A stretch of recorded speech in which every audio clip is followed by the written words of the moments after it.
Aron malikayan ang mas dako pang kadaot ilabi na karong Pasko. Hingpit nga gidili sa kagamhanan sa lalawigan sa Sugbo ang paggamit og libintador o pabuto o bisan unsa nga matang sa fireworks o pyrotechnic devices. Samtang anaa pa ang lalawigan sa Sugbo ubos sa state of calamity.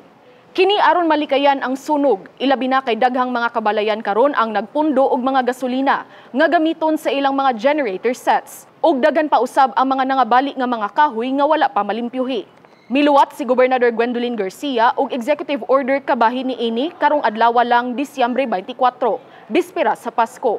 Ang maong executive order nag-awhag usab sa kapulisan o uban pang law enforcement agencies nga siguroon nga matuman gayud ang maong kamanduan. Matod sa gobernador sa iyang EO nga delikado ang mga pabuto karong mga panahuna tungod sa daghang presensya sa ugang nga mga punuan sa kahoy ug mga tanom nga nagpasad sa kadalanan sa probinsya sa Sugbo. Hinungdan nga nahimong fire hazard ang palibot. Gawas niini, aduna usab mga mulupyo ang nagpundo og mga gasolina ug diesel sa ilang mga Pinoy-anan nga kuyaw musilaob kun maigo sa mga pabuto. Gawas ni ana, nagnihit usab kaayo karon ang supply sa tubig.